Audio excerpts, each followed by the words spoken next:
Boa tarde, tudo bem com vocês?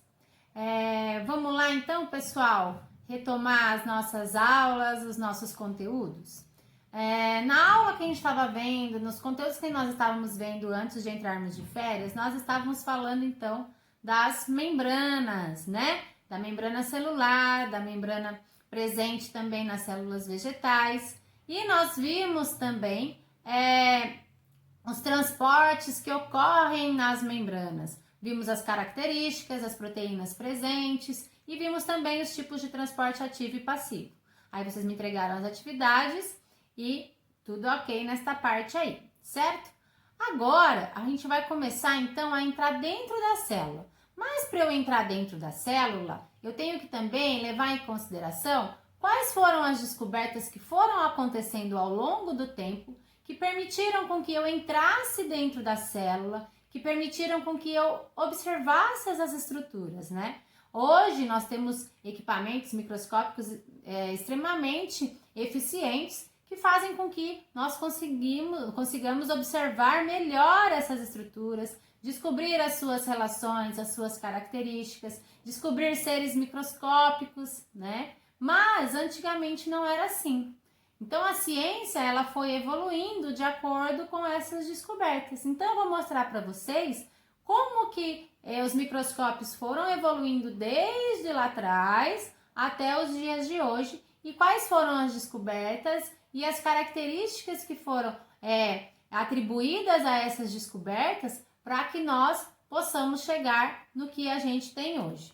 Bom, então, dando continuidade o conteúdo celular, nós vamos então falar agora das organelas, né? E as organelas, pessoal, nós sabemos que elas têm funções muito importantes para que a célula ela funcione corretamente e ela consiga então desempenhar todas as suas funções, certo? Porque a gente sabe que as organelas, né, elas são estruturas que elas vão trabalhar de maneira precisa e eficiente. Para quê? Para que o metabolismo celular ele aconteça corretamente, os transportes aconteçam corretamente e a célula ela consiga então desempenhar as suas funções, beleza? Bom, então o tema da nossa aula é enxergando mais além. Olha lá que legal! Então, para a gente falar então de como essas descobertas foram acontecendo ao longo do tempo, o primeiro cientista que nós vamos falar é esse amigo aqui, o nosso Zacarias Janssen, né? Foi ele então que criou o primeiro microscópio, tá? E assim, quando ele descobriu esse microscópio, a gente pode dizer que foi o boom da ciência. E todo mundo queria ter o microscópio, assim como os celulares de última geração que todo mundo quer ter. Então, todo mundo na época queria, então, ter esse microscópio também. Mas, então, primeiramente, ele acabou sendo, então, um objeto de cobiça, né? E ele acabou se tornando um brinquedo bastante popular na época, certo?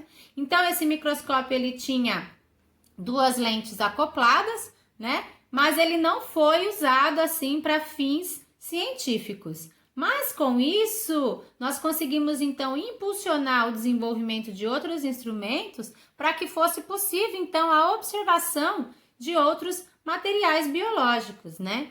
E aí, pessoal, então em 1663, um cientista chamado Robert Hooke, né? Ele criou um outro microscópio. O seu microscópio, ele permitia que observassem as coisas 40 vezes maiores, né? E ele observou várias coisas.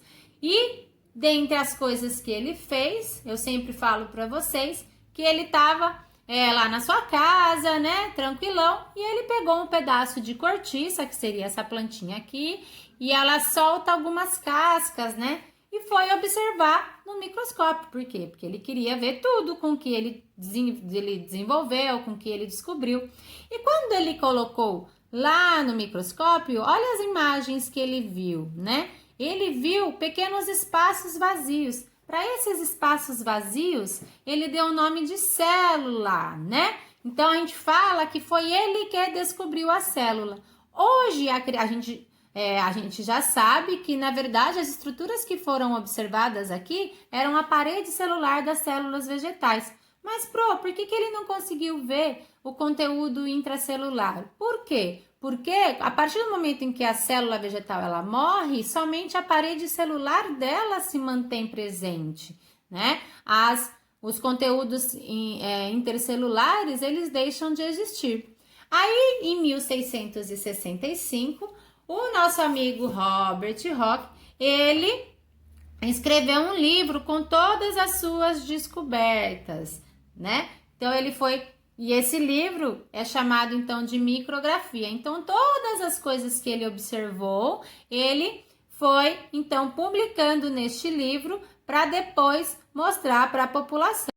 Aí, né, mais ou menos um tempo depois, mais ou menos lá em 1640, mais ou menos, né, outro cientista chamado Anthony Leeuwenhoek, lá em 1674, olha que legal, ó, ele inventou um outro microscópio. E esse microscópio era possível ver 270 vezes mais. Então, ele conseguia ter um aumento de 270 vezes mais do que o microscópio do Robert, né? E com isso, ele conseguiu, então, ele descobriu as células do sangue, ele estudou os glóbulos vermelhos, ele também foi o primeiro a descrever bactérias, protozoários, espermatozoides, e ele pensou que essas descobertas dele eram, então, pequenos animalículos, né? Animais bem microscópicos mesmo.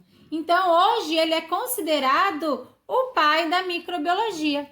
Porém, ele não era muito reconhecido, porque ele escrevia os seus textos de forma informal, né? Então, o Hooke, né, ele que confirmou os seus achados, e aí, então, todos os achados dele, dos glóbulos vermelhos, bactérias, protozoários, espermatozoides, enfim, tudo que ele descobriu ao longo do seu microscópio, das suas análises, foi, então, confirmado depois que o Hooke ele começou a publicar essas descobertas, e aí, então, que começou a ser aceito pela comunidade.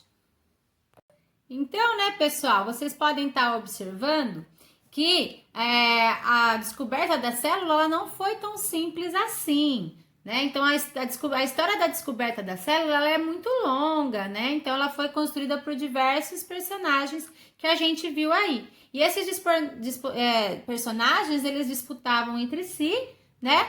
E cada um queria descobrir mais coisas. E isso foi muito bom, porque eles acabaram tendo maiores contribuições para a ciência, né? Mas então, olha que interessante. Mesmo a célula sendo vista pela primeira vez em 1665, só em 1839, então, com esses dois cientistas, o Matthias Schleiden e o Theodor Schwann, dois cientistas alemães, eles estudavam os vegetais e Theodor Schwann, ele estudava os animais.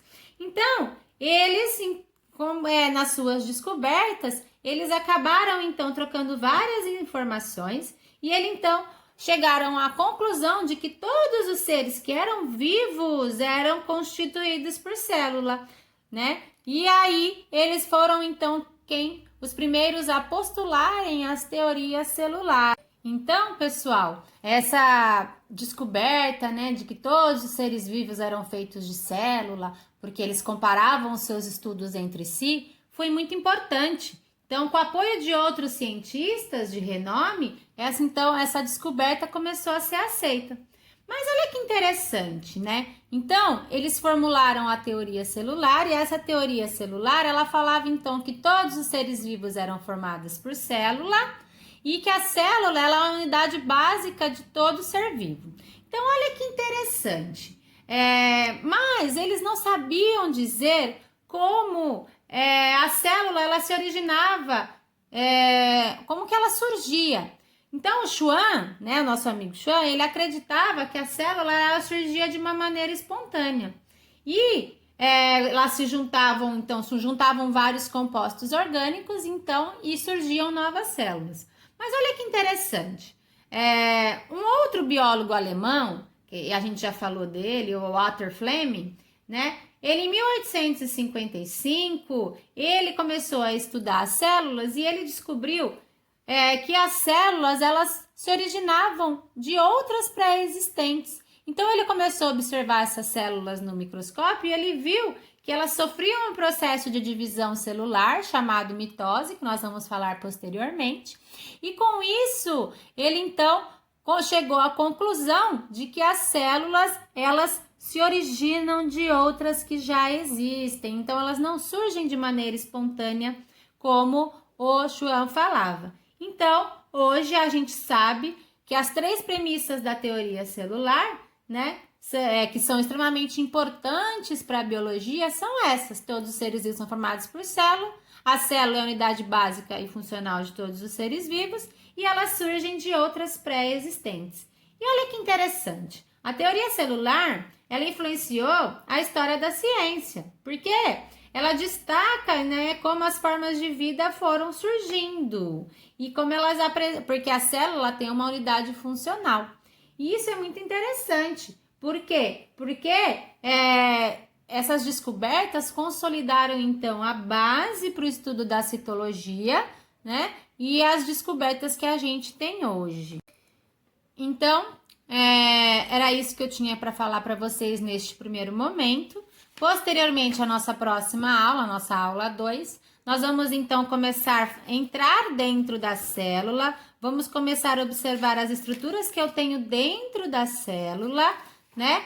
Lembrando também, olha que interessante, que os microscópios, eles foram então sendo aprimorados ao longo do tempo. Então, hoje é possível a gente observar estruturas bem pequenininhas devido a essas grandes descobertas. Para vocês terem noção, em 1932, né, foram criados os microscópios eletrônicos, né, com um aumento de 5.000 vezes. Então, enquanto os antigos eram 270 vezes, hoje nós temos microscópios que aumentam 5.000 vezes. Então, também, nós temos também os microscópios de varredura, que são os mais utilizados nos dias de hoje e que permite com que a gente consiga observar essas estruturas internas da nossa célula.